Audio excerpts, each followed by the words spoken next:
crees que tú puedes decidir por mí sin yo cuestionar de dónde viene tu fuente moral? Si crees que el sufrimiento es parte del diseño de un gran plan, pregunto cuándo dirás la verdad.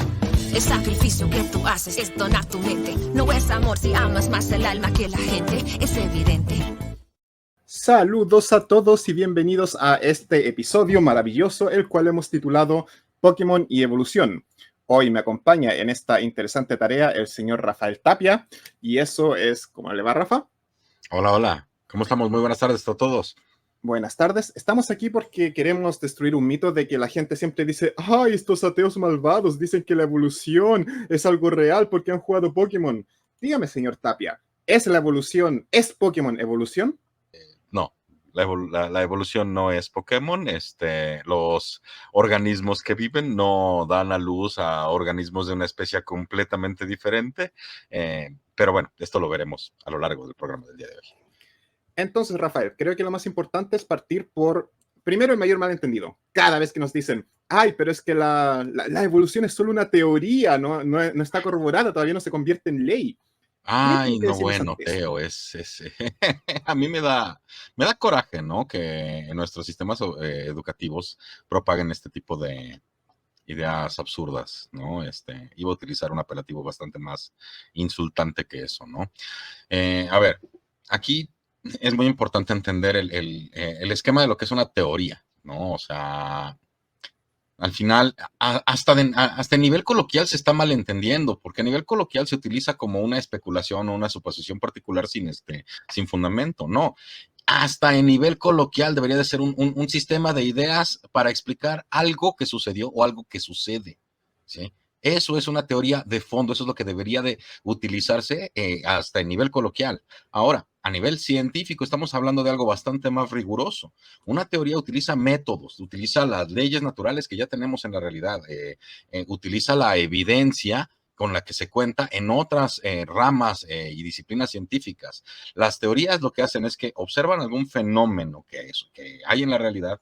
Por ejemplo, podemos hablar de la teoría de la evolución, que es lo que es el tema principal de este capítulo, pero podemos tomar en cuenta, no sé, la teoría microbiana de la enfermedad, ¿sí? Observamos el fenómeno de la enfermedad. Las personas nos enfermamos, los animales, los otros animales se enferman. Por cierto, somos animales. Ok, ¿por qué?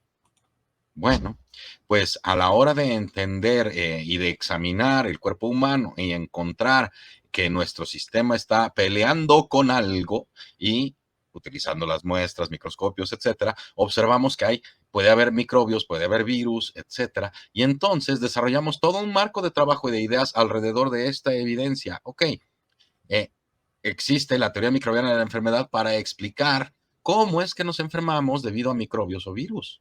¿Sí?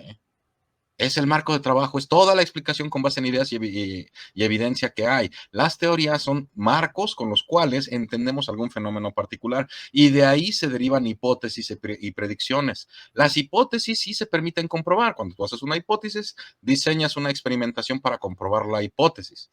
¿Sí? Cuando se comprueban las hipótesis y se comprueban las diversas predicciones que hace la teoría, entonces tenemos más fuerza para ese marco explicativo particular. Las teorías científicas se puede decir con toda confianza que son la forma más alta de conocimiento con el que contamos. Por eso es indispensable agarrar y ponerle el apellido, el predicado. Científica, ¿sí? Teoría científica. Tú y yo, Teo, podemos tener la teoría de que, no sé, los animes isekai son algunos muy buenos y otros no tanto, o están teniendo mucho éxito por X, Y y Z. Sí, de todas formas es una explicación a un fenómeno que estamos observando, es una teoría, ¿sí? Ahora, podemos hacer hipótesis y las hipótesis sí son especulaciones sobre algo, pero no es lo mismo que una teoría. La teoría es un marco mucho más complejo y y mucho más riguroso que solamente una especulación o una hipótesis.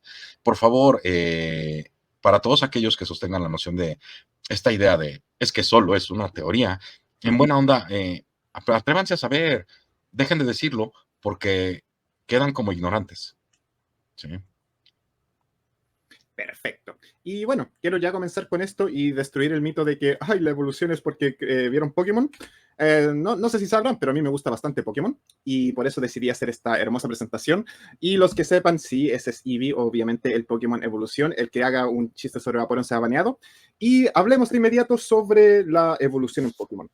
Nos gusta o no, lo que ocurre en Pokémon no es evolución. Evolución es un cambio que se da sobre millones de años, donde los cuerpos se van adaptando lentamente y van de a poco cambiando a formas que son imposibles de predecir en muchos casos. ¿Qué sucede con Pokémon? En Pokémon siempre es el mismo caso, en que tienes una especie A, cambia de forma a forma B y luego cambia de forma a forma C. En otros casos de forma A a forma B y en otros casos no cambian, pero eso ya es para otro tema. Esto nosotros lo vemos acá en la vida real y se llama metamorfosis. Ocurre con Caterpie, Metapod y Butterfree que vemos aquí, ocurre con Charmander, Charmeleon y Charizard que también ven ahí. Ambas criaturas, o las 6 criaturas, como quieran verlo ustedes, están pasando por el mismo proceso en el cual están pasando de punto A a punto B, punto B, punto C, en forma constante, casi como si estuviesen creciendo. Lo que sucede cuando ven un renacuajo, que ven que mientras va creciendo va desapareciendo la cola, van creciendo las patas, hasta que termina convertido en un sapo. Y para los que no crean que esto se basa en la vida real, pues aquí les tengo la comparativa de el verdadero Caterpie y la mariposa en la que se convierte. La mariposa cambia, el Caterpie es igual y el Metapod se parece bastante.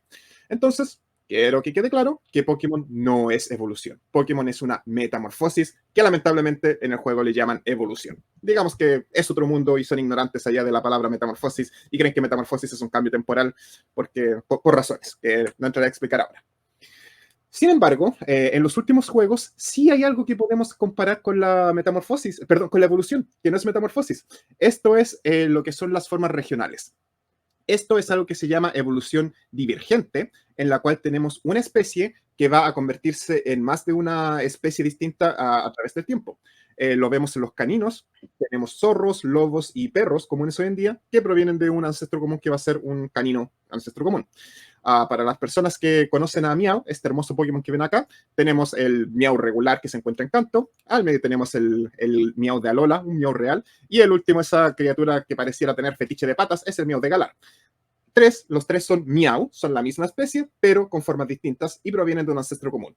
En este caso no se conoce el ancestro común, pero se coloca a Meow como ejemplo porque es el primero que conocemos. Y tenemos varios ejemplos de esta evolución divergente. Bueno, obviamente me gusta que aquí tengo el ejemplo del lobo y del lobo que se convierte en un zorro y en el perro doméstico.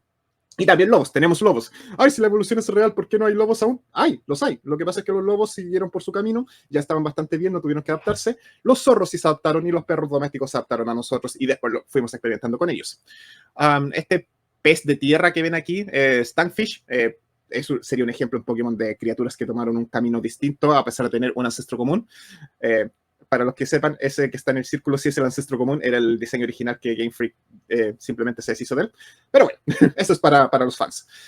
Tenemos a este Diglett aquí, que tiene en Alola una forma con peluca, porque es de tipo metal, y se vuelve magnético.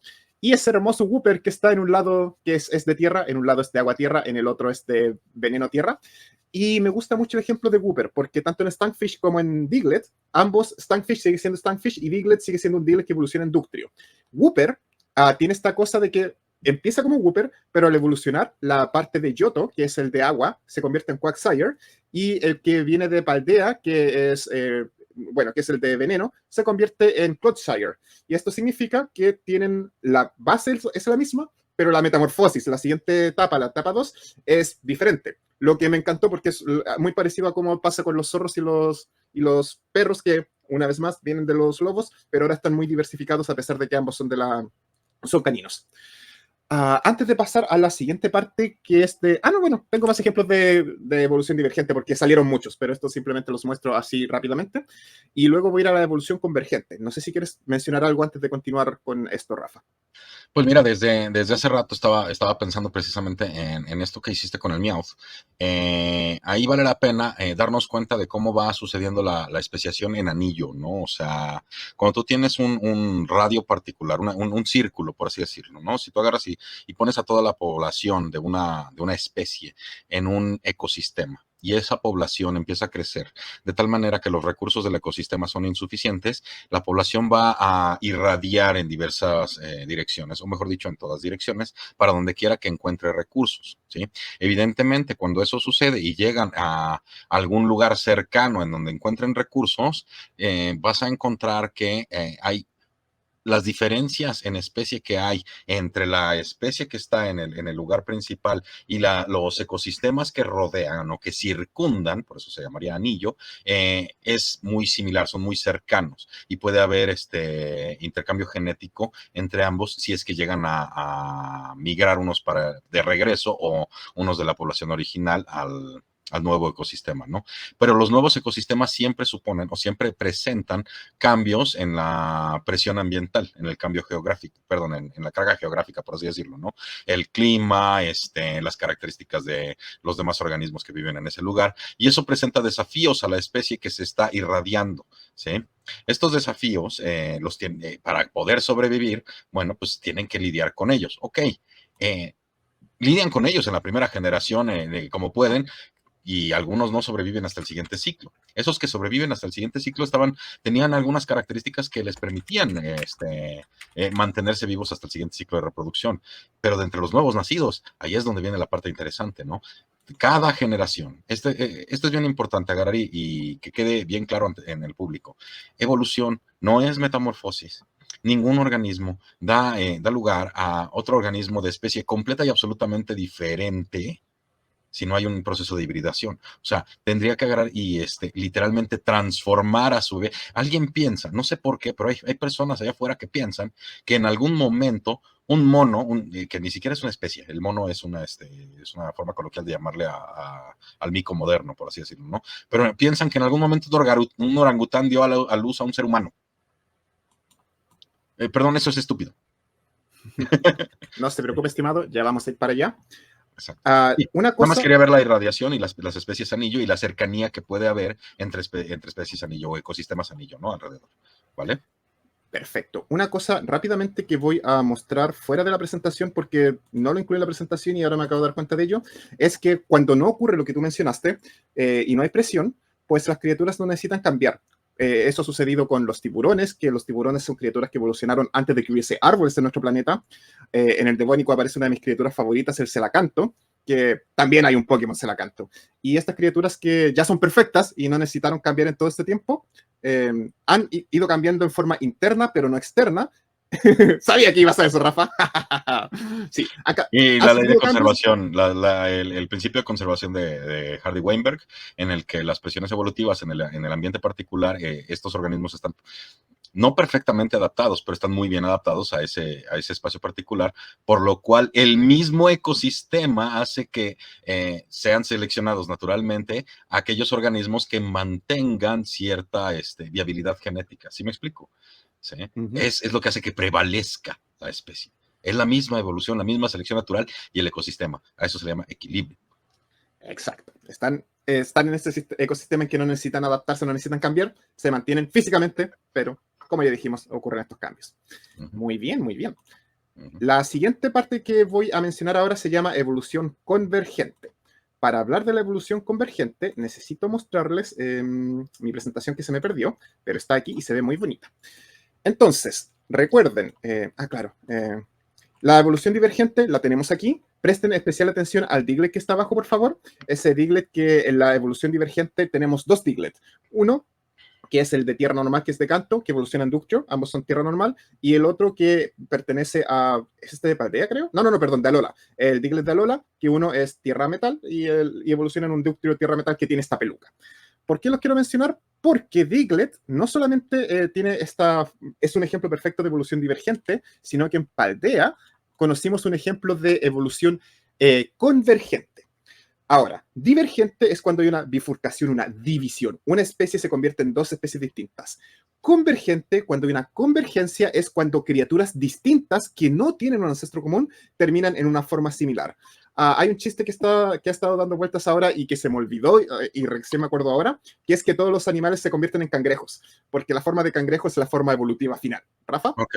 Aquí vale la pena mencionar que, o sea, no es que no tengan un ancestro en común, pero el ancestro en común está tan lejos en la cadena evolutiva que se considera que no comparten el ancestro en común, ¿no? O sea, al final, por ejemplo, un ejemplo maravilloso para este tipo de cosas es el murciélago, ¿sí? Ujú. Tú puedes tener características con alas en un murciélago y pues es un roedor, güey, no es un ave, ¿sí? O sea, tampoco es un roedor, pero, Bueno, pero se entiende. no recuerdo bien cuál es qué tipo de animal es. Y no tiene nada que ver con las aves, o sea, no viene de la misma línea evolutiva que las aves. Y sin embargo, hay una convergencia en las características particulares, ¿no? O sea, tenemos dos animales que tienen la capacidad de volar, que tienen alas, que vienen desde un ancestro diferente, ¿no? La ecolocación también es un ejemplo muy interesante al respecto, ¿no? Algunos animales en el mar tienen ecolocación de la misma manera que los murciélagos tienen ecolocación y no vienen del mismo ancestro. O no vienen no vienen de la misma línea evolutiva. Perfecto, pero no se me adelante, que iba a llegar a eso. Pero sí, ningún problema. Bueno, si escuchan alguna vez el meme, como les iba diciendo, de que todos los animales evolucionan en cangrejos, es porque hay muchos artrópodos que van desarrollando la forma de cangrejo porque normalmente si tienen una cola muy larga, las criaturas de cola más corta sobreviven más porque es más difícil que los atrape un predador. Si están aplanados, se pueden esconder bajo rocas y por eso muchos artrópodos que no están relacionados entre sí tienen una forma de cangrejo. Aquí tenemos a Wiglet, que se parece, Wiglet y Gugtrio, o como se pronuncia, que se parece mucho a Diglett, pero no están relacionados. Y el ejemplo que estaba dando Rafa, justamente es el que tenemos acá para los animales convergentes, es el uso de las alas. Tal como mencionaba Rafael, tenemos aves, murciélagos y, bueno, mariposas. Los tres tienen alas y los tres son miembros distintos que se convirtieron en alas. Bueno, podríamos decir que el ave y murciélago ambos son las extremidades del frente que se convierten en alas.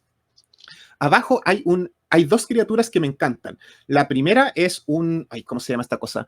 Petaurus vresips. Es un marsupial australiano que es es un marsupial que vuela o que planea, cae con gracia.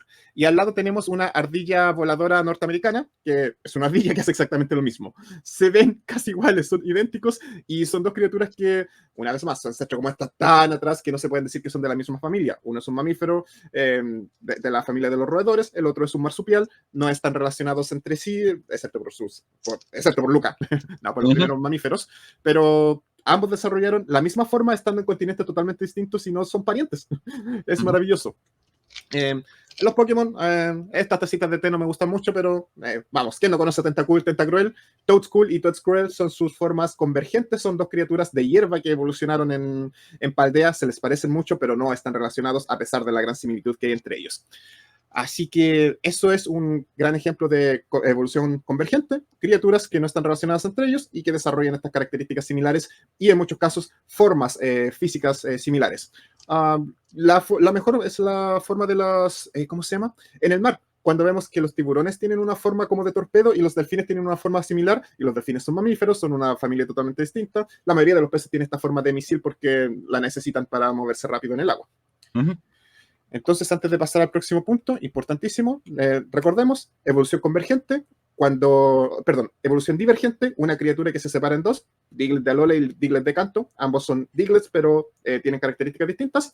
Evolución convergente, dos criaturas totalmente distintas que se convierten en una sola, dos criaturas totalmente distintas que tienen un cuerpo parecido o desarrollan características similares sin ser parientes. Y con eso vamos a ir al cambio a través del tiempo. No sé si quieres mencionar ahora la evolución del hombre antes de que pasemos, porque igual aquí ya vamos a entrar en las cosas un poco más técnicas, o prefieres que dejemos lo del hombre para después. No, está bien, es un buen momento para hacer una explicación un poquito más profunda de lo que son los cambios y la acumulación de dichos cambios, ¿no? O sea, se tiene la muy mala idea de que las mutaciones son modificaciones al ADN a posteriori, como las que podrían suceder si tu ADN fuera expuesto a rayos gamma o rayos X, ¿sí? Pero eso no es una mutación cuando sucede una recombinación genética, ¿sí? En realidad lo que tienes en una recombinación genética es el lugar en el que tus genes están, no es exactamente el mismo en el que estaban en los genes de tu papá o de tu mamá. Y no solo el lugar, sino que los mismos genes que están activos en tu persona pueden estar recombinados de los genes de tus papás, ¿no? Evidentemente, todos sabemos que no somos idénticos a nuestros padres. Todos hemos observado perfectamente que tenemos características diferentes de nuestros padres. Por ejemplo, no sé, cosas tan abstractas como ni mi mamá ni mi papá son buenos para las matemáticas. ¿Sí? Y bueno, en mi caso particular, yo no sé de dónde carajos heredé, pero siempre fui bastante bueno para las matemáticas. Lo malo es que dejé de estudiarlas a nivel medio superior, pero creo que no tendría ningún problema en volverlas a aprender, ¿no? Ni mi mamá ni mi papá eran especialmente atléticos. Y sin embargo, en mi juventud, hace cuando yo era joven, pues yo sí me destaqué especialmente en tenis de mesa aquí en Ciudad de México y otras tantas cosas particulares. Esos son ejemplos personales y creo que todos los podemos ver en nosotros mismos y en aquellas personas que conocemos, ¿no? Estos pequeños cambios, estas pequeñas diferencias tienen que ver con los genes, ¿sí? Y estas pequeñas diferencias en algunas ocasiones presentan beneficios, ¿no? Como eres un poco más rápido, tienes un poco más de olfato, un poco más de vista, un poco más de oído o un poco menos, ¿sí? Cualquiera de estas características que pueda presentar un beneficio al organismo del cual estamos hablando, bueno, pues le ayuda a tener más probabilidades para sobrevivir hasta el siguiente ciclo de reproducción, para llegar a la edad adulta y reproducirse. ¿Por qué? Pues seamos bien honestos, porque el mundo es un lugar difícil en el que la cadena trófica nos dice que pues, los animales se comen los unos a los otros. ¿Sí? Es más, hay plantas que se comen animales y hay animales que se comen plantas y hay otros animales que se comen otros animales. Y el proceso es especialmente violento y cruel desde una perspectiva humana, ¿sí? Y sin embargo, bueno, pues así es como sucede. Y si tú tienes más probabilidades de sobrevivir, significa eso, ¿sí? Que tienes más probabilidades. No significa que vas a sobrevivir hasta el ciclo reproductivo, pero significa que tienes más probabilidad. Y por ende, tu pool genético, la información que tú traes, se la vas a pasar a la siguiente generación, ¿sí? Y si se la pasas a la siguiente generación, entonces, bueno, dicho sea de paso, los animales tendemos a reproducirnos de más, ¿sí? Y eso también se explica de manera evolutiva, ¿sí? Aquellas especies que tuvieron múltiples crías en sus ciclos reproductivos tuvieron más probabilidades de sobrevivir como especie que aquellas especies que no, ¿sí? Esto no significa que no haya especies que tienen reproducción de a uno, pues ahí estamos los seres humanos, ¿no? Solo significa que hay unas que tienen ciertas ventajas. Por ejemplo, las malditas cucarachas se aparean una vez en la vida y traen los huevos toda la vida. Traen los huevos, los huevecillos de sus cucarachitas toda la vida. Decenas de miles. No. ¿Sí? Entonces, ¿qué pasa? Cuando se van acumulando estos pequeños cambios, porque son pequeños, ¿sí? Conforme se van acumulando estos pequeños cambios, algunos de ellos son hasta sencillos, como el color del pelaje, ¿sí? Organismos como los osos, un ejemplo muy, muy bueno son los osos grizzly y los osos polares, ¿no? O sea, la relación que hay entre uno y otro podría ser muy cercana. Por ahí me corregirá Javier si es que me estoy equivocando, pero hasta donde yo tengo entendido, o sea, la división es muy, muy cercana entre uno y el otro. ¿Y qué pasa? Cuando tú tienes osos que migran a una zona ártica, esos espacios en particular están llenos de lugares blancos, ¿sí? Y entonces aquellos osos que están en esa zona y que durante los ciclos de reproducción desarrollan, no sé, alguno tiene un cabello un poco más claro que los otros, ese va a tener más probabilidades de sobrevivir hasta la reproducción que los otros.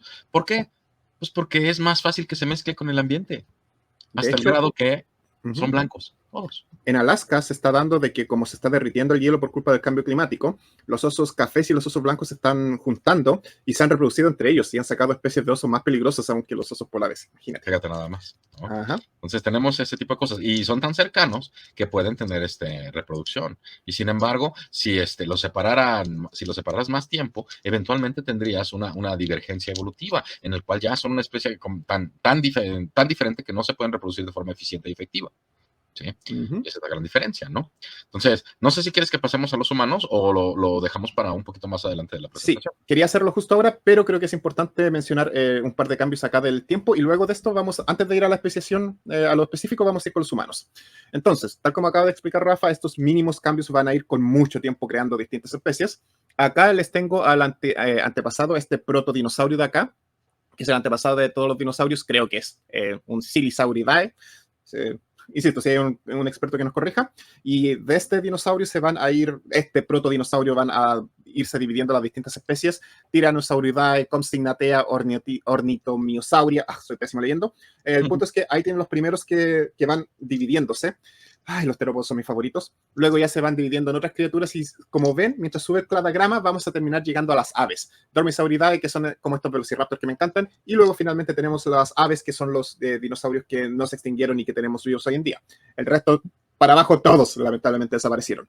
Entonces, ¿qué es lo que sucede? Que, como dijo Rafa, con un pequeño cambio con el tiempo se van a ir desarrollando características que se van a ir manteniendo. En el caso de las aves, los terópodos que fueron desarrollando plumas, que fueron empequeñeciendo en tamaño, fueron capaces de sobrevivir el cataclismo que aniquiló el resto de la vida.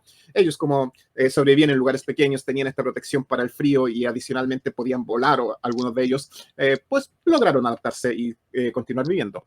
Me encanta este ejemplo de la última mascota de Nintendo, perdón, de Pokémon, en Pokémon, en la región de Paldea, donde se muestra, por un cambio por un problema de trama, aparecen Pokémon del pasado y del futuro. Entonces tenemos aquí a esta criatura que es la parte roja del lado infrarrojo hasta la violeta, y tenemos ahí al Pokémon legendario que literalmente es el que está al medio es un Pokémon común y corriente, es Ciclizar, que lo encuentran en cualquier parte, pero tienen a su versión antepasada ahí como todo un dinosaurio, y su versión futura que es literalmente una motocicleta voladora. Así que ahí me encanta eso. Y antes de esto, en Pokémon Arceus, ya se había explorado qué pasaba con los Pokémon anteriores que habían cambiado con el tiempo. De hecho, para los que sean fan de esta serie o de estos videojuegos, acá tenemos un Growlithe que antiguamente era en Hisuian, que era, Hisuian es el área, Hisui. El Growlithe de Hisui era tierra, roca, fuego. Hoy en día solamente de fuego. Eso significa que con el tiempo se adaptó y perdió su segundo tipo. Lo mismo pasó con Voltorb, que pasó de ser de hierba eléctrico a solamente eléctrico. Y Zorua, que solía ser fantasma normal y ahora es oscuro, tipo Dark. Más que nada, aquí tienen un ejemplo de evolución si es que se juegan Pokémon Legends of Arceus, ahí para que vean cómo incluso se muestra hoy en día en Pokémon lo que es Real Evolution. Y en Paldea no se crean, también tenemos las versiones antiguas de estos Pokémon que no alcanzamos o que conocemos ahora, y que ahí vimos sus versiones prehistóricas. Está interesante, está divertido, y esto sería cómo ligeros cambios fueron aumentando en el tiempo, fueron sumando, hasta que las especies cambiaron su forma. Bueno, Pokémon obviamente sus tipos, porque ya saben, es un videojuego, pero físicamente podemos ver que fueron cambiando su físico y podemos entender por qué fueron cambiando su físico. De hecho, me gusta esa comparativa de Don Fan ahí, que es literalmente la comparativa entre un elefante de hoy en día y un mamut. Y ahora, creo que antes de ir a la siguiente parte es importante mencionar ese pequeño video que le había mostrado al señor Tapia, que estoy seguro todos vamos a disfrutar, y vamos a utilizar de base para que usted nos explique qué rayos está mal con este video. Entonces, ¿listo, no? Aquí vamos. Como profesor de ciencias que soy, les aseguro que evolucionamos de los sucios hombres mono. Yo no hablo por usted, señor, pero mis ancestros no eran monos, eran orangutanes trabajadores y patriotas. ¿Doctor Banjo? En persona. Y le recuerdo que la evolución es solo una teoría, como la gravedad o la forma de la Tierra. Oiga, profesor, soy un monstruo espagueti volador. ¿En serio cree que desciendo de alguna especie de manicotti que no vuela? ¡Sí! Oh, por favor, una explicación más lógica es la incontrovertible ciencia del criaturismo. Toda la vida fue creada en su forma presente hace 7.000 años por una fantástica criatura del espacio. ¡Falso! ¡Oh! Si su elitista evolución de la costa este es real, ¿por qué nadie ha encontrado el eslabón perdido entre los humanos modernos y los antiguos simios? ¡Lo encontramos! Se llama Homo erectus. Eso prueba lo que digo. ¿Por qué nadie ha encontrado el eslabón entre simios y este Homo erectus? ¡Sí, lo hicieron! Se llama Homo habilis. Ajá, pero nadie ha encontrado el eslabón perdido entre el simio y el así llamado Homo habilis. ¡Sí, lo hicieron! Se llama Australopithecus africanus. Ajá, ya lo atrapé. Muy bien. Entonces, ¿dónde está el eslabón perdido entre los simios y este Darwinius Masaley? Contésteme eso, profesor. Está bien, cierto. Ese eslabón perdido no aparece. Pero el que no se haya encontrado no significa que no exista. Las cosas no existen solo porque uno cree en ellas. Eso dice la todopoderosa criatura en el cielo. Bienvenidos al Cañón Dubai, lugar de nacimiento de rayos. Así que las cosas no existen solo porque alguien las cree. ¿Qué dice ante esto, señor Tapia? Pues mira, aquí vale la pena aclarar un par de cosas, ¿no? Obviamente esta Futurama está haciendo es una caricatura, ¿no? Y parece muy adecuada lo que es el creacionismo. que nos prestan no solo algunas de las personas que han participado en nuestro canal, sino que existen sitios web diseñados específicamente para proponer la idea de que la evolución es una falsedad, que no sucede, que no tenemos manera de explicar cómo los humanos llegamos al presente, etcétera, etcétera. Y aquí yo creo que sí vale la pena agarrar y poner en pantalla lo que es por lo menos un poco del conocimiento con el que contamos sobre nuestros ancestros y los restos de nuestros ancestros al paso de las generaciones, ¿no? O al paso de millones de años, ¿no? Aquí si nos acercamos a, por ejemplo, tenemos aquí hasta abajo, ¿no? Lo que son los Ardipithecus. Y aquí estamos hablando de organismos o bueno, restos de organismos que cualquiera que nosotros lo viera de manera directa, diría que es un organismo que está muy relacionado con los otros primates más modernos, ¿no? O sea, los Ardipithecus son, obviamente también primates, pero son de hace 6, 7 millones de años, ¿sí? Y si vemos cualquiera de estos, no solo la imagen, sino la morfología y fisiología, los restos fósiles nos dicen que tienen mucho en común con los otros primates modernos que no forman parte de los Hominidae, ¿no? Aquí ya nos estamos remontando 6,5 millones de años y las características que estos animales tienen, bueno, pues son en algunos casos un poco acercadas acá a lo que somos los humanos, pero en general se observa un poquito más lejos que nuestro lado, ¿no? Ahora, si nos vamos en las ramas que están pintadas aquí, que son un poquito arbitrarias, porque la evolución, aquí tenemos que pensar que la evolución es más como una telaraña, como un arbusto en el cual las ramas se interconectan, que como que como una cuestión lineal, como nos es presentado ahorita en el video de Futurama, ¿no? No es que el eslabón perdido sea el Homo habilis y el Homo erectus, etcétera, etcétera, sino que la evolución en particular de los humanos y lo que nos dice la historia, y no solo de los humanos, sino de todos los organismos del mundo, pues es compleja, es caótica, hay separaciones y uniones en el paso del camino evolutivo, de la telaraña evolutiva, ¿sí? ¿Y qué significa eso? Que pues sí, vas a tener separaciones en especie, pero conforme hay separaciones también puede haber uniones, ¿sí? ¿Por qué? Porque el paso del tiempo las permite. Cuando ha pasado demasiado tiempo y sucede la especiación, entonces ya es mucho más complicado que haya una convergencia de ese tipo, ¿no? Entonces aquí podemos ver, por ejemplo, todo lo que son los del grupo de los Australopithecus, ¿no? A mí me han escuchado mencionar lo que es el Australopithecus afarensis, pero tenemos ancestros previos al Australopithecus afarensis, que sería el Anamensis, también está el Gargi y el Africanus, ¿no? Todos estos concuerdan con una parte bien importante. Cuando tenemos a los ardipithecus y a los sahelanthropus, etcétera, tenemos primates que caminan con sus nudillos plegados en el suelo, ¿sí? Lo que se llaman en inglés es knuckle walker, caminan sí son 4 patas entre comillas, ¿no? O sea, porque ya tienen los brazos muy extendidos, son de brazos largos, tienen la espalda encorvada, por así decirlo, no como nosotros si nos ponemos, sino que es como si pararan las pompitas y apoyaran los nudillos en el suelo, así es como caminarían estos organismos. Y sin embargo, en el caso de los Australopithecus, ya la evidencia en restos fósiles es incontrovertible. Estos animales caminaban de forma erguida en 2 patas. ¿Sí? Es muy importante. ¿Ok? Aquí tenemos animales de nuestra ancestría de hace 4 millones de años y casi 5, bueno, más de 5 millones de años con los anamensis, en el que tenemos animales que empiezan a caminar con las 2 patas y que, bueno, pues utilizan sus manos para otros efectos, ¿sí? Evidentemente en la biología, si no lo usas, lo pierdes. ¿Sí? Obviamente estos animales encontraron usos diferentes a las manos que caminar sobre los nudillos y agarrarse de las ramas, etcétera, etcétera. Y así es como podemos ver cómo va avanzando la historia evolutiva de nuestra ancestría, ¿no?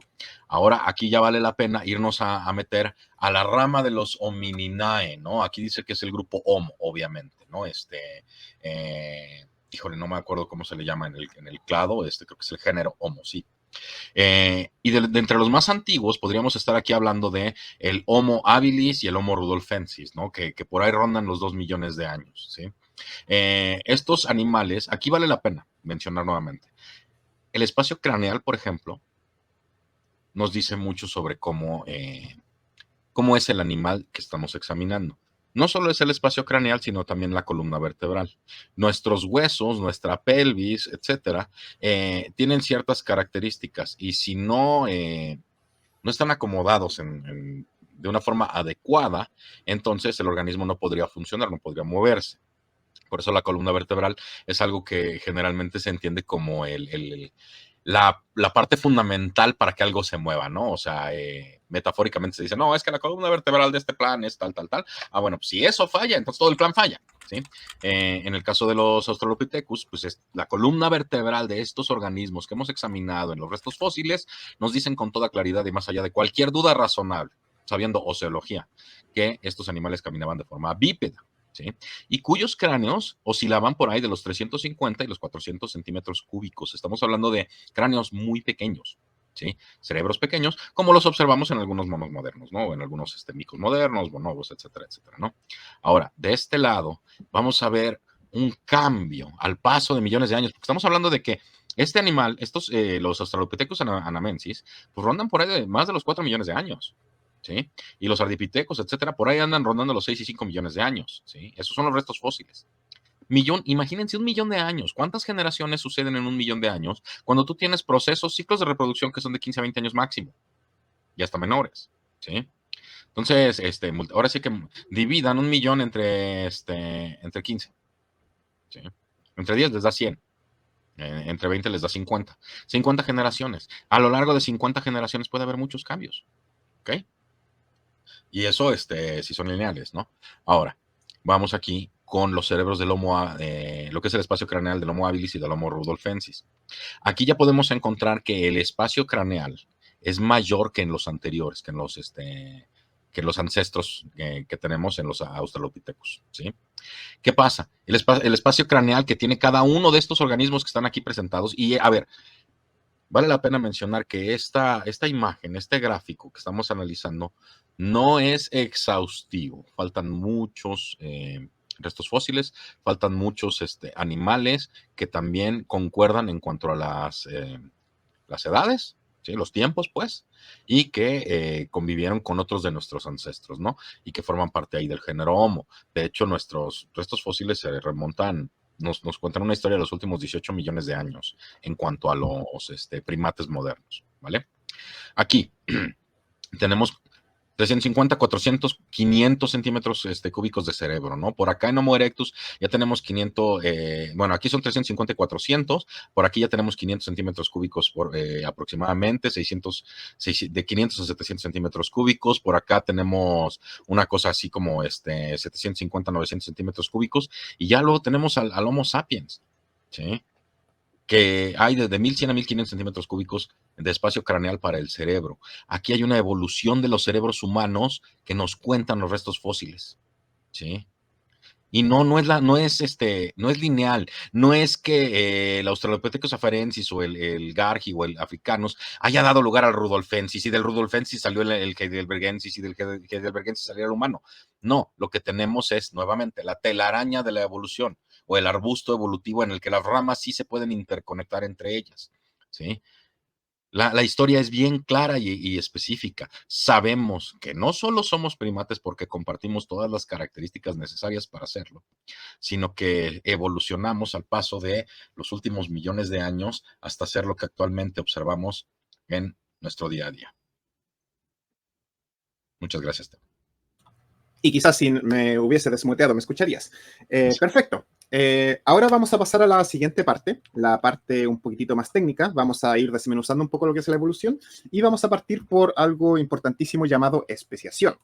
¿Qué es la especiación? Bueno, básicamente es el proceso cómo se da la evolución. Dame un pequeño segundo para mostrar. Aquí está. Qué hermoso. Y mi ejemplo aquí tenían que ser las mariposas. ¿Cómo se llama el grupo que me encanta? Estera. No es coleóptera. No importa, las mariposas y las polillas en general. No solamente Butterfree y Venomoth, sino que toda esta hermosa colección desde Mothim hasta Beautyfly. Y de hecho me gusta mucho el de abajo, que ese es Vivilion. Y ese tiene la gracia de que tiene un dimorfismo. Creo que esta es evolución parapátrica. Pero bueno, ya vamos a estar hablando de ellas. Lo importante aquí es mencionar de que la especiación es básicamente el proceso en el cual una especie empieza a subdividirse. Es lo que vimos al principio con la evolución divergente, es la más común, es la más fácil de observar, de hecho. Darwin, cuando fue a la isla de los Galápagos, vio sus pinzones y fue este proceso lo que él observó. Esta gran diversificación se da debido a la especiación. Y como pueden ver acá, se da en forma alopátrica, peripátrica, parapátrica y simpátrica. Vamos a analizarlas cada una. ¿Las tengo todas? Creo que sí. Veamos. Dije, veamos. La primera, la especiación alopátrica, también conocida como geográfica. Amo Pokémon, porque la tercera generación en Hoenn ya estaban jugando con ello. Para los que creyeron encontrar un Shellos Shiny, no, lamentablemente solamente se encontraron uno que primero estaban en el Mar del Este y luego se fueron al Mar del Oeste. Y aquí vemos a estas especies que, viviendo en una misma isla, viven en dos partes distintas y por lo tanto en un área son de un color, rosaditos hermosos, en el otro son azules preciosos de otro color y siguen siendo la misma especie. Lo mismo sucede con Basculin, que acá este fue de la cuarta o quinta generación. Ahí ya no me acuerdo porque nunca me llamó la atención, pero este también tiene dos formas, una forma roja, una forma azul, y de hecho ellos se pueden reproducir entre ellos. Y también hay uno blanco, que es de Hisui, que hoy en día ya aparentemente no se encuentra o es muy difícil de encontrar. Y bueno, más que nada, se refiere a que especies de una misma especie, individuos de una misma especie se van a ir separando, normalmente van a tener divisiones geográficas y debido a ello van a empezar a desarrollar sus propias formas, sus propias características, mientras que las especies que están en otra parte van a desarrollar otras especies. Los pinzones, insisto, en de Islas Galápagos son un ejemplo perfecto porque son varias especies que están en estas distintas islas que siguen siendo pinzones, pero se están especiando y si continúan así, después van a desaparecer y no van a poder reproducirse entre ellos. Normalmente se producen por distintas, ¿cómo llamarlo?, barreras geográficas. En la Galápagos es muy difícil volar de una isla a la otra, así que es más cómodo quedarse en la que estás ya cómodo. Pero por eso tienes el anillo, Teo. O sea, de una u otra manera, lo que tienes son divergencias en anillo, ¿no? Entonces, tú tienes algún grupo central que llega a un ecosistema, se establece, etcétera, los recursos son insuficientes, migra, y cuando migra de manera radial, ¿no? En algunas direcciones que les son pertinentes, y esa migración hace que lo que esté en el anillo, lo que esté cercano, permita que haya algún intercambio genético, pero sí se van acumulando las diferencias, ¿no? Esa es la parte interesante. O sea, cuando tú tienes este anillo en las Islas Galápagos, tú no puedes saber de inicio cuál de las islas, o bueno, podrías en un momento dado, pero generalmente no puedes saber de cuál de las islas migran hacia las demás, los pinzones de Darwin. Pero lo que sí puedes ver es que en esta migración las especies anillo siguen permaneciendo siendo pinzones, pero se están acumulando los cambios evolutivos, se están acumulando las diferencias entre A y B, ¿no? O sea, ¿y qué pasa? Pues sí puede haber intercambio de información genética por la cercanía, pero a ver, si tú agarras ese anillo y dices, bueno, ok, este es el anillo, y bueno, este es el centro y las especies en anillo, pero si conviertes el centro a una de las islas externas, entonces ahí vas a tener otro anillo, que son especies cercanas a ese miembro del anillo, ¿sí? Tienes un nuevo anillo, pero ya de la primera a la tercera ya hay más distancia. Güey, justo estás mencionando lo que es la especiación peripátrica, que es el siguiente punto, que es justamente cuando tienes un específico grupo marginal, para llamarlo de un modo. Acá dice especiación peripátrica, especiación mediante poblaciones periféricas o especiación peripátrica. La nueva especie surge en hábitats marginales, habitualmente en límites de distribución de una población central de menor tamaño. Mi ejemplo favorito se da en Alola con Oricorio, donde distintas especies evolucionaron, que son estos pajaritos que ven acá, desarrollaron distinta personalidad y distintos tipos basado en el tipo de néctar que ellos consumen. Entonces, en el juego literalmente te vas de una isla a otra isla, encuentras el mismo tipo de flor que produce distinto néctar. Entonces, dependiendo del néctar de cada flor, te vas a encontrar con una de estas 4 versiones de Oricoro por allá. Una idea que me encanta. Es muy parecido a la idea de los pinzones también de Darwin. De hecho, creo que se inspiran ahí. Y pues sí, es eso, lo que explicó Rafa. Cuando tienes este grupo marginal que se separa, ya empiezan a aumentar sus características hasta que se van separando lo más que pueden. No sé si crees que está bien explicado ahí para pasar. No, exactamente, no. O sea, le das al superclub. Maravilloso. El siguiente se llama especiación simpátrica o simpatridad. Acá más que nada es que la idea de que algunos grupos van desarrollándose hasta conseguir la independencia, voy a leer lo que está citado, independencia evolutiva dentro de un mismo espacio geográfico. Por lo que sé, esto es mucho más raro, tienen que darse como grupos dentro de los grupos. En Pokémon, claro, es mucho más común porque tenemos objetos de intercambio, entonces nuestro Charcadet va a evolucionar en Amarouch o Cyrilage, dependiendo de la cosa que le demos, y nuestro querido Rockruff va a evolucionar en distintos lobos dependiendo la hora en la que evolucione. En los animales esto ya no es tan fácil, no es tan común. De hecho, no se me ocurrió buscar un ejemplo de animales reales. Sé que debe haber, sí, no debe ser muy difícil. Lo hay, y de hecho lo mencioné al principio. Pero no tengo el animal real, pero la mariposita que está abajo, Vivigion, está basado en un tipo de mariposa que estas, cuando nacen, adquieren un patrón similar al de mariposas venenosas. Ellas no son venenosas, pero adquieren un patrón similar al de mariposas venenosas. Como un mecanismo de defensa. Como mecanismo de defensa. Pero, como son tantas, si todas tuviesen la misma mariposa venenosa, los pájaros empezarían a comérselas. Así que distintos grupos de estas mariposas van a camuflarse como distintos grupos de otras mariposas venenosas. Es impresionante. Desearía haber guardado el nombre, no me acuerdo, pero es un ejemplo de lo que sucede. Sí, aquí vale la pena mencionar que no son mutuamente excluyentes los diversos tipos de especiación. Y en el caso de los nichos ecológicos, precisamente es eso, ¿no? O sea, cuando tú tienes un ecosistema completo, dentro del mismo ecosistema existen pequeños nichos, muchos nichos de diferentes tipos. Y cuando tú tienes una población, porque a ver, la evolución no habla sobre individuales, solo en tanto a la mutación individual, entre comillas, ¿no? Porque ahí tienes la recombinación genética de un par, generalmente lo que es la reproducción sexual. Pero tú estás hablando de una población y los cambios, la especiación, no sucede en ningún individuo particular. Es en la población al paso de múltiples generaciones cuando los diversos cambios en la frecuencia de los genes se van acumulando debido a la selección natural, debido a las presiones ambientales que permiten que este organismo particular, o mejor dicho, no le permiten sobrevivir hasta el ciclo de reproducción, hasta el siguiente ciclo de reproducción, o en un momento dado, si es lo suficiente, porque no es, a ver, el proceso de evolución no es un proceso de mejora, ¿sí? Es un proceso de adaptación, es el mínimo indispensable para sobrevivir hasta el siguiente ciclo de reproducción, es ser lo suficientemente bueno, entre comillas. Eso es todo, ¿sí? No, la evolución no trata de mejorar las especies, ¿sí? Esto de no es que podría haber seres más evolucionados que nosotros, ese es un sinsentido, porque la evolución no es un proceso de mejora, es un proceso de prueba y error y que funciona en un marco de referencia específico, es decir, en un ecosistema específico. Y ya. Si la naturaleza fuese un agente queriendo hacer algo, querría matarnos a todos. Y lo que sobrevive, pues eso es lo que queda y lo que continúa. Pues, sí. Me encanta cómo hasta el momento los ejemplos que hemos visto. La mayoría de la especiación, recuerden, especiación todavía sigue siendo mismo ancestro común y entre estas especies se pueden reproducir. Entonces, la fase inicial alopátrica es cuando tenemos una barrera que nos dividimos entre dos y ya se empiezan a desarrollar dos especies distintas. Sí, con dos poblaciones diferentes separadas geográficamente. Perdón. Exacto. León y tigre, ahí tenemos un gran ejemplo. Júntalo si tienes un tigrón o un ligre.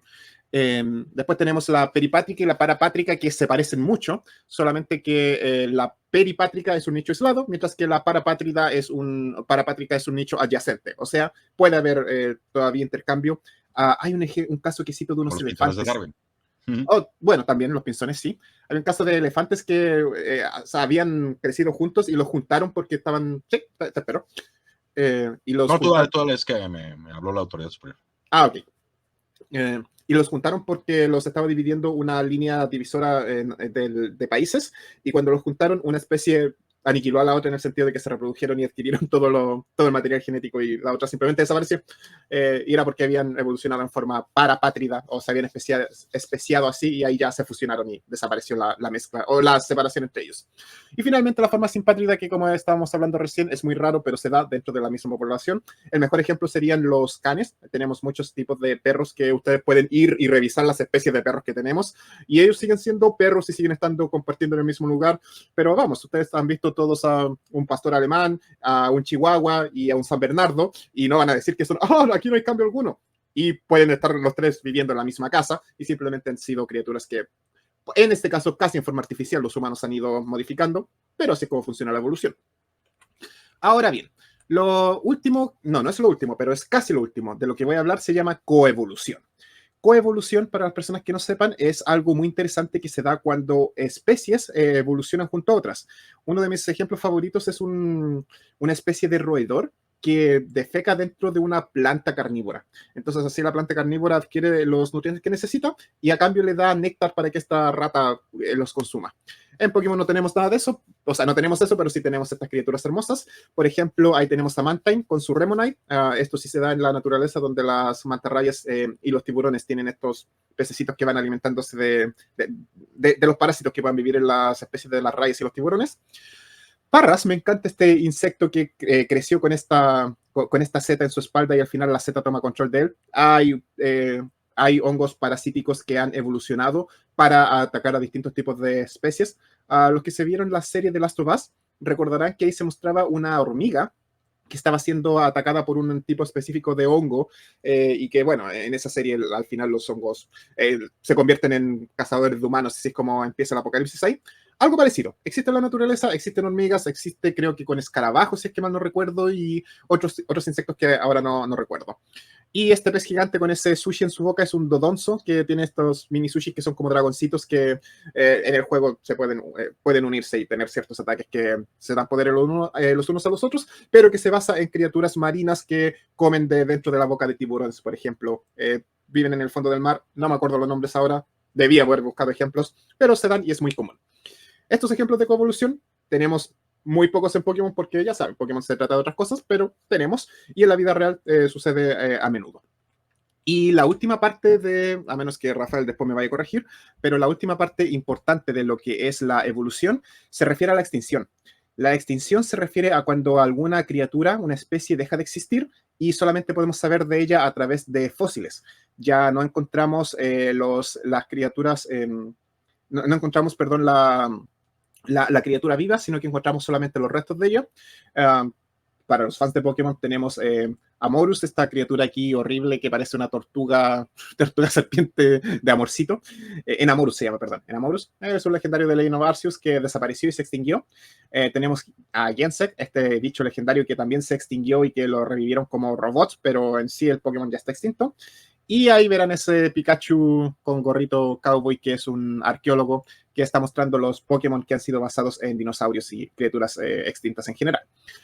¿Por qué es importante mencionarlo? Porque, como dije hace un rato, si la naturaleza fuese un agente que quisiera hacer algo, lo que querría es matarnos a todos, aniquilarnos. Y por eso la evolución es literalmente dejar vivo dejar que lo que sobrevivió se reproduzca. Y así es como se van a ir, las especies se van a ir adaptando y vamos a saber que hay muchas especies que, lamentablemente, creo que el 98% de las especies que han existido no sobrevivieron, fueron extinguidos durante estos procesos y solamente nos quedaron los fósiles de ellas. Y para terminar, quería mostrarles, alguien dijo por ahí de que la Tierra era plana y evoluciona en una Pokébola, así que fue un buen comentario, me gustó, así que quería terminar en este comentario. Entonces, caballero, palabras finales antes de ir a las preguntas que hayan quedado. Sí, los creacionistas están mintiendo. Sí. Sí. La evolución es un hecho. Evolución biológica significa cambios en la frecuencia de los genes al paso de las generaciones. Estos cambios son mutaciones. Por más que alguien diga que las mutaciones siempre son, ¿cómo se dice? Perjudiciales, está equivocado. Eso no está fundamentado, no es entender lo que significan las mutaciones cuando hay recombinación genética. No hay que confundir las mutaciones por recombinación genética con las mutaciones generadas por factores externos como la radioactividad, los rayos gamma, los rayos X, etcétera, etcétera. Son cosas diferentes. ¿Sale? Ya con eso. Maravilloso. Dije que íbamos a ver un par de preguntas al final. Hay pocas. Ya mencioné esto de que la Tierra era plana, pero evolucionó y tomó forma de Pokébola. Ahí tenemos la evidencia. Sí. Y Pablo dice, primera vez que Pablo pregunta algo coherente, ¿por qué la palabra teoría tiene un significado en la vida cotidiana y otro en ciencias? ¿No era mejor usar dos palabras distintas? Y es que precisamente a eso me refería antes de que comenzáramos el programa, Teo. La palabra teoría no es que tenga dos significados, es que la hemos prostituido de manera coloquial. ¿Sí? La palabra teoría es un cuerpo de ideas para explicar un fenómeno particular. ¿Sí? Es mucho más robusto que una especulación. Entonces, no deberíamos de agarrar y decir, de manera coloquial, no deberíamos de decir en teoría, estamos mal cuando hacemos eso. ¿Sí?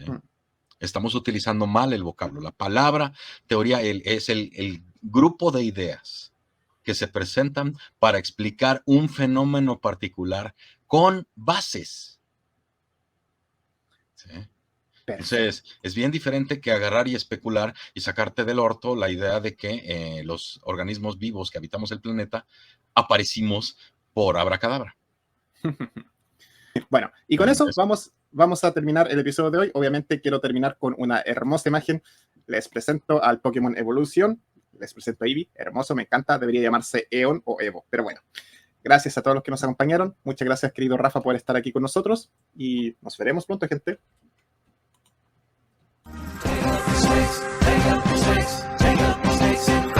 I believe in the Bible signs, taking up serpents and drinking strychnine. I believe in the Bible signs. Me mencionan a Vaporeon y los baneo.